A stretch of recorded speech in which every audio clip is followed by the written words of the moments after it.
Assalamualaikum warahmatullahi wabarakatuh. Waalaikumsalam warahmatullahi wabarakatuh. Yang kami hormati beliau Bapak Kepala Sekolah Negeri Kalisabur 1 atau yang mewakili. Yang kami hormati pula Bapak Ibu Guru SD Negeri Kalisabur 1. Puji syukur kita panjatkan kehadirat Allah Subhanahu wa Ta'ala yang mana pada hari ini kita dapat melaksanakan acara diseminasi budaya positif di SD Negeri Kalisabur 1. Salawat serta salam selalu tercurah kepada junjungan Nabi Agung Muhammad Sallallahu Alaihi Wasallam. Mudah-mudahan kita adalah umat yang mendapat syafaatnya Allah. Pada kesempatan pagi hari ini kami dari PKB Pendidikan Guru Penggerak, saya Umuhania SPD, Yuniatul Istirohah SPDSD, kemudian Dola Rianti SPDSD mau diseminasikan budaya positif terkait dengan pemahaman dan penerapan pengalaman. Untuk acara berikutnya adalah pembukaan. Marilah kita buka acara pada pagi hari ini dengan bacaan basmalah bersama-sama. Bismillahirrahmanirrahim. Untuk acara berikutnya adalah sambutan dari beliau Bapak Kepala Sekolah Bapak Aswan SPD. Kepada beliau atau yang mewakili, kepada yang mewakili kami persilakan.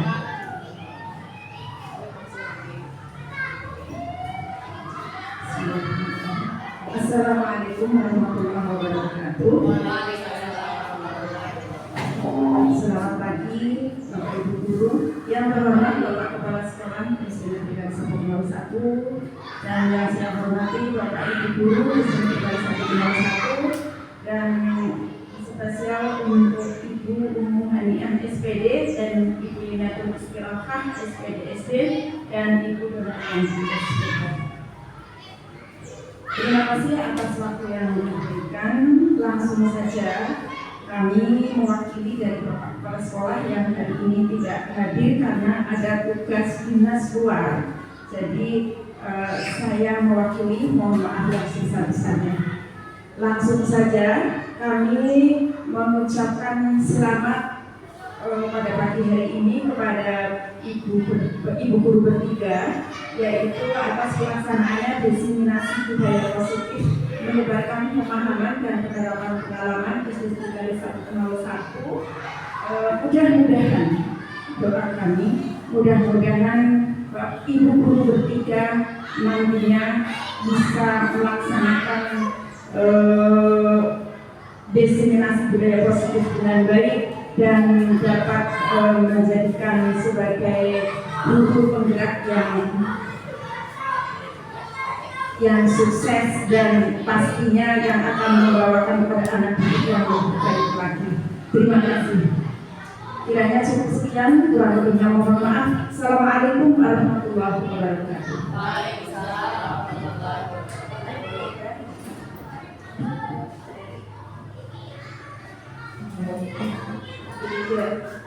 Demikian tadi sambutan dari Wakil Kepala Sekolah. Pada beliau diucapkan terima kasih. Assalamualaikum warahmatullahi wabarakatuh. Waalaikumsalam warahmatullahi wabarakatuh. Bismillahirrahmanirrahim. La haula wala quwwata illa billah. Kepada yang terhormat Ibu Wakil Kepala Sekolah, Ibu Gusila, Bapak dan Ibu Guru SD Negeri Kalisabur 1 yang kami hormati, mohon maaf sekali mengganggu waktu Bapak Ibu semuanya, ini kami ingin sedikit berbagi pengalaman yang sudah kami terima. Ini bukan berarti di depan ini kami mau ibaratnya menggurui, tapi hanya sekedar memberikan praktek baik yang sudah kami terima selama pelaksanaan program guru penggerak. Nah, ini ada tugas juga untuk mengimbaskannya ke berbagi pemahaman ke teman-teman yang ada di sekolah, maka hari ini kita laksanakan. Nah, untuk materi yang akan saya bawakan yaitu tentang keyakinan kelas. Pastinya sudah pernah dengar semua, keyakinan kelas, kayaknya juga sudah menerapkan di kelas masing-masing. Kira-kira apa keyakinan kelas? Mengapa harus keyakinan kelas? Mengapa bukan ditulisnya peraturan kelas atau juga kesepakatan kelas? Nah, mengapa bukan peraturan kelas, bukan juga kesepakatan kelas, tapi yang kita tuliskan adalah keyakinan kelas. Nah, kira-kira ada bedanya tidak ketiganya? Ada. Apa nggih? Kalau keyakinan kelas itu berarti maksudkan tangan. Monggo. Kalau yakin, dari kata yakinnya itu sendiri mengartikan bahwa ketika kita yakin itu tanpa disuruh, tanpa ada peraturan pun kita akan melaksanakan. Karena itu kita sudah meyakini, mempercayai begitu. Itu dari kata yakin itu sendiri. Beda dengan peraturan itu harus dibuat dulu baru dilaksanakan. Iya, baru dilakukan. Itu seperti itu. Berarti, ya terima kasih sekali jawabannya. Berarti bedanya antara keyakinan dengan peraturan, terus nanti juga mungkin kesepakatan. Nah, kira-kira apa bedanya? Coba kita lihat. Nah, pertama sebelum nanti kita kenapa kok mendapat jawaban kenapa kok harus keyakinan kelas? Coba Bapak Ibu perhatikan dulu, di situ ada beberapa pertanyaan. Nah, nanti kita jadi bisa menjawab kenapa harus keyakinan bukan peraturan. Nah, untuk yang pertama, mengapa kita memiliki peraturan tentang penggunaan helm pada saat mengendarai motor? Nah, pakai helm pasti biasanya tujuannya agar selamat, agar kita tidak tertilang. Nah, intinya itu berarti untuk kemungkinan sebagian besar jawabannya ini adalah untuk keselamatan. Oke, jadi peraturan. Yang kedua, mengapa ada peraturan tentang penggunaan masker dan juga mencuci tangan? Biasanya ini juga pasti jawabannya sama. Untuk keselamatan dan juga kesehatan. Jadi intinya itu untuk kesehatan atau keselamatan. Nah, mengapa yang kita pilih itu bukan yang di dalam yang kita ingin misalkan peraturan kira-kira kita ikut bersama-sama membuat apa tidak? Kayak untuk yang nomor 1 ini kan penggunaan helm saat mengendarai motor. Kira-kira ketika kita dapat peraturan seperti itu, kita ikut membuat apa tidak? Tidak, ya tahu-tahu sudah ada peraturan seperti itu. Terus yang kedua juga ini penggunaan masker dan juga mencuci tangan. Ini juga kita tidak ikut membuat peraturannya. Misalnya untuk nomor 1 ini tidak ada, kita tidak dilibatkan untuk membuat peraturannya. Iya, tahu-tahu sudah ada dan kita laksanakan. Nah, itu bedanya antara keyakinan dengan peraturan. Jadi kalau peraturan itu ibaratnya kita tidak ikut membuat seperti misalnya di sekolah ada peraturan setiap hari Senin upacara anak-anak memakai seragam lengkap, ada pakai topi, ada pakai dasi, sepatunya juga hitam. Nah, itu juga anak tidak ikut membuat, ya, anak-anak tidak ikut membuat. Nah, itu bedanya peraturan. Lanjut.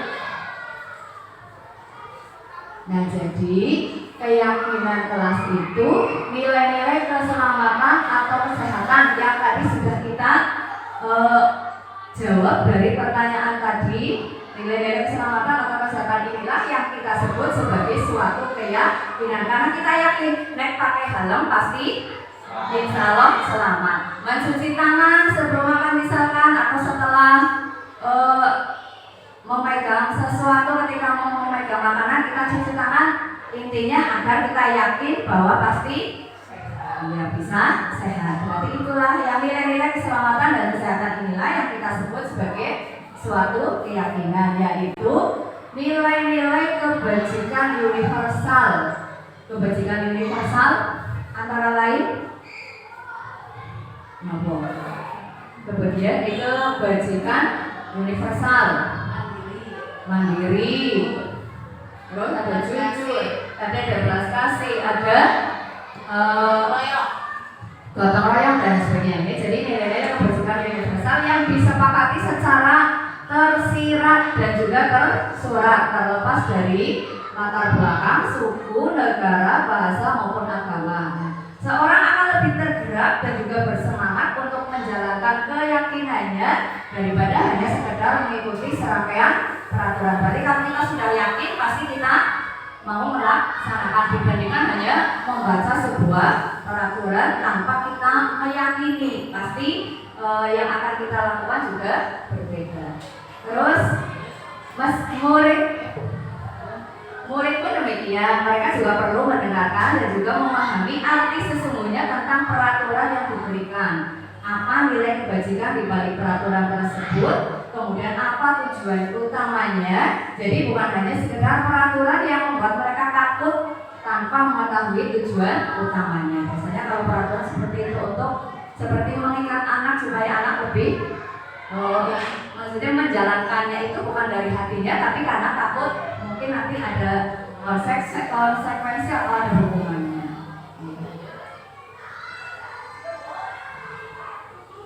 Nah, untuk pembentukan keyakinan kelas, biasanya pasti di kelas masing-masing sudah membuat dan langkah-langkahnya pun insya Allah sudah semuanya paham ya.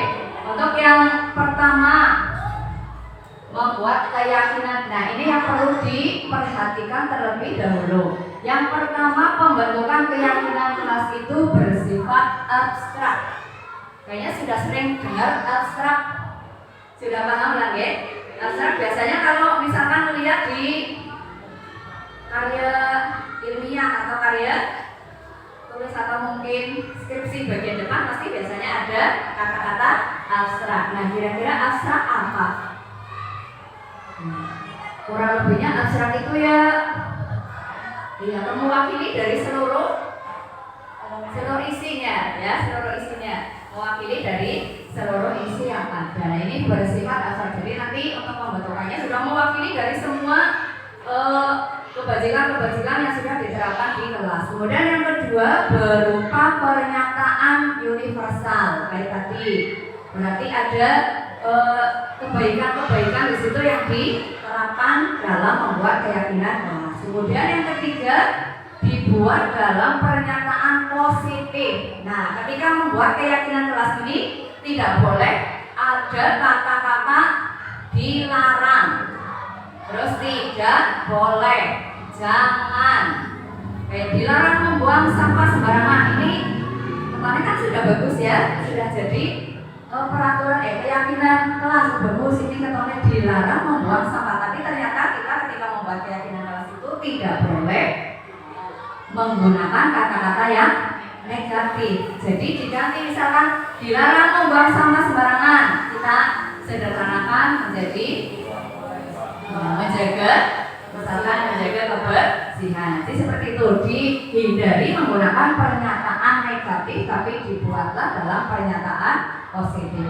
Kemudian yang selanjutnya adalah sedikit saja agar mudah diingat. Jadi ketika membuat keyakinan kelas tidak usah yang banyak-banyak, panjang lebar, malah nanti tidak semuanya bisa diyakini oleh murid-murid kita. Tapi buatlah sedikit saja yang kira-kira memang betul-betul bisa konsisten untuk diterapkan di kelas atau di sekolah.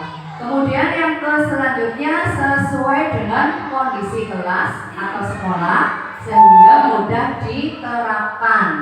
Nah, jadi sebelum membuat keyakinan kelas ini kita juga harus melihat dengan kondisi kelas. Jangan misalkan membuat keyakinan kelas yang kira-kira murid-murid kita ini tidak bisa melaksanakannya. Jadi harus disesuaikan juga dengan kondisi kelas. Kemudian yang selanjutnya, semua warga kelas atau sekolah dilibatkan saat membuat keyakinan kelas. Ini tadi bedanya dengan peraturan. Kalau peraturan mungkin yang atas-atas, yang bagian atas saja yang membuat, yang lain tidak ikut dilibatkan. Tapi ketika membuat keyakinan kelas, semua warga sekolah baik guru maupun dengan muridnya semuanya ikut bekerja sama untuk membuat keyakinan kelasnya. Cara atau langkah membuat keyakinan kelas yang sudah kemarin Bapak dan Ibu terapkan di sekolah. Yang pertama apa ya? Yang pertama ketika kita membuat keyakinan kelas, ya pastinya karena nanti melibatkan murid, berarti kumpul dulu dengan murid untuk musyawarah atau berdiskusi. Kemudian mengajak murid kita untuk memikirkan kira-kira apa sih yang diinginkan, ya yang diinginkan di kelas kita supaya kelas kita menjadi nyaman, menjadi tertib, menjadi menyenangkan sesuai dengan impian murid. Jadi itu langkah pertamanya, pasti kita harus mengajak murid tadi, kemudian menyuruh murid untuk menuangkan idenya tentang keinginannya tentang kelas yang dikehendaki seperti apa. Kemudian kalau sudah punya ide, langkah selanjutnya adalah menuliskan idenya tersebut di kertas, atau mungkin bisa kalau yang mungkin muridnya sudah besar langsung disampaikan secara lisan tidak apa. Tapi kalau yang mungkin harus perlu berpikir, atau mungkin yang muridnya kelas rendah masih bisanya belum bisa menyampaikan dengan baik, boleh ditulis. Setelah tulis nanti kita kumpulkan dulu, ditempelkan di papan, kemudian kita ambil kesimpulannya, karena mungkin antara satu anak dengan yang lainnya pasti menulisnya sama.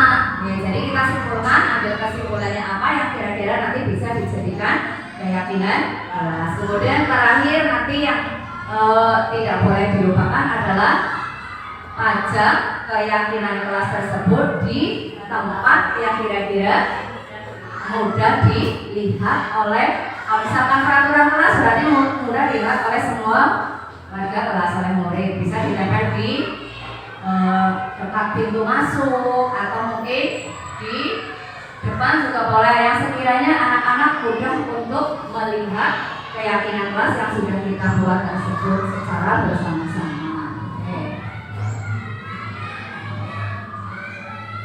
Nah, itu tadi tentang keyakinan kelas. Mudah-mudahan Bapak dan Ibu semuanya sudah paham, dan pastinya sudah paham karena masing-masing sudah mempraktekkan keyakinan kelasnya di kelasnya masing-masing. Ini hanya sekedar kita mengingatkan lagi sehingga tidak lupa, karena nanti setiap pembelajaran pasti akan bertemu lagi dengan membuat keyakinan kelas supaya kelas kita menjadi lebih tertib, lebih menyenangkan sesuai dengan yang kita inginkan.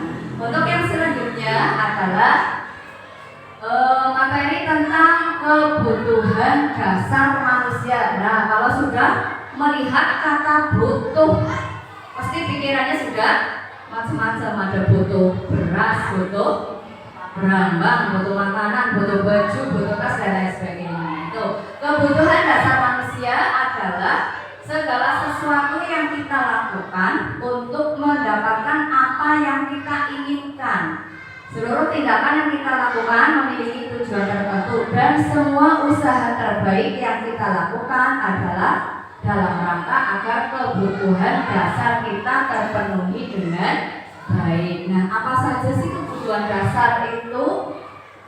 Kebutuhan bertahan hidup. Yang pertama, betul itu, kebutuhan bertahan hidup. Kebutuhan bertahan hidup atau survival adalah kebutuhan yang bersifat fisiologis untuk bertahan hidup. Misalnya, kebutuhan tentang kesehatan, kebutuhan rumah, dan juga kebutuhan makanan. Ini semuanya kebutuhan untuk bertahan hidup. Perlu rumah supaya kita aman sehingga bisa bertahan hidup. Perlu makanan juga agar bisa bertahan hidup. Perlu sehat juga agar bisa bertahan hidup. Jadi itu yang pertama, kebutuhan bertahan hidup. Yang kedua ada kebutuhan kasih sayang dan rasa diterima. Nah, jadi semuanya juga butuh kasih sayang dan juga rasa diterima. Kebutuhan untuk disayangi dan diterima meliputi kebutuhan akan hubungan koneksi sosial, berarti hubungan dengan orang lain. Butuh ya, karena kita makhluk sosial, tidak mungkin bisa hidup sendiri. Pasti walaupun mungkin saat ini belum butuh bantuan orang lain, tapi pasti suatu saat kita membutuhkan bantuan orang lain. Jadi itu untuk koneksi sosial. Kemudian kebutuhan untuk memberi dan menerima kasih sayang. Kebutuhan untuk memberi kasih sayang bisa kita terapkan ke murid, ke anak-anak kita kita dan juga menerima kasih sayang dari teman sekitar, dari keluarga dan sebagainya, dan kebutuhan untuk merasa menjadi bagian dari suatu kelompok. Itu kebutuhan kasih sayang dan rasa diterima. Kemudian yang ketiga, kebutuhan akan kesenangan, ya, kebutuhan untuk merasa senang. Kebutuhan akan kesenangan adalah kebutuhan untuk mencari kesenangan, bermain dan tertawa. Bayangkan bila hidup tanpa penikmatan apapun, pastinya rasanya sangat menyedihkan. Masa tiap hari tidak ada rasa senang, adanya rasa susah, pasti tidak nyaman sekali kalau misalkan tidak bisa mempunyai atau merasakan kebutuhan hidup kesenangan. Kemudian yang selanjutnya adalah kebebasan.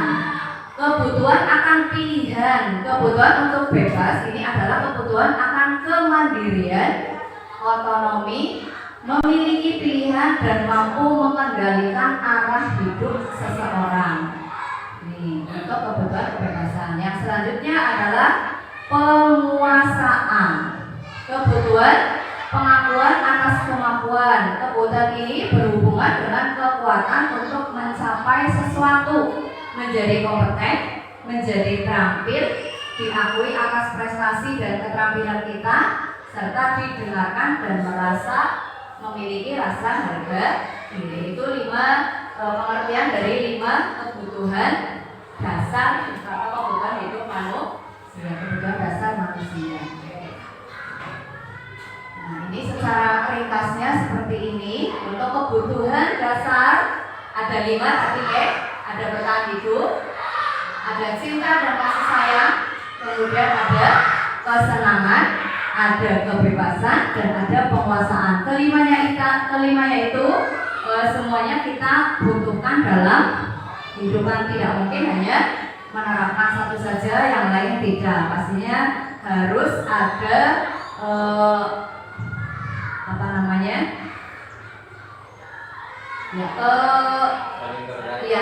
terkaitan antara satu dengan yang lain. Oke.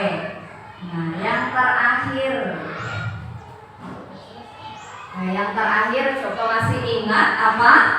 Tidak. Untuk yang 5 kebutuhan dasar manusia. Itu yang pertama ada tapi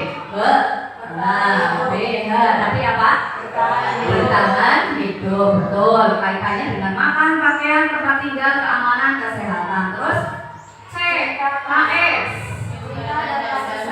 cinta dan kasih sayang. Adanya rasa diterima, berbagi, kerjasama, menjadi bagian dalam kelompok. Kemudian ada KSN, kesenangan, betul, bermain, humor, antusiasme dan juga tertawa. Kemudian ada KBBN, kebebasan, mandiri, memiliki pilihan, mencoba hal baru, mampu mengendalikan arah pikirannya. Dan yang terakhir ada PN,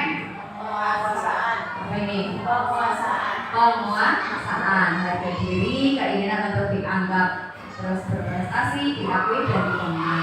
Itu 5 kebutuhan dasar manusia yang bisa kita rasakan di setiap harinya, dan juga kita upayakan supaya kelima-limanya ini dapat terpenuhi. Ya, itu materi yang dapat saya sampaikan. Mudah-mudahan bisa diterima dengan baik, walaupun masih banyak kekurangan dalam menyampaikan. Nanti kalau misalkan ada yang masih belum jelas, bisa kita diskusikan bersama-sama. Oke, sekian untuk penyampaian materi dari saya.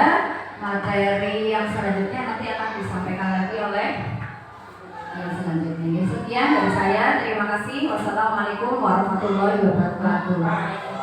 Rangkaian acara pada hari ini telah kami laksanakan terkait dengan budaya positif, penerapan budaya positif. Terima kasih atas kerjasama dan partisipasinya Bapak Ibu. Kami ucapkan terima kasih. Demikian, wassalamualaikum warahmatullahi wabarakatuh.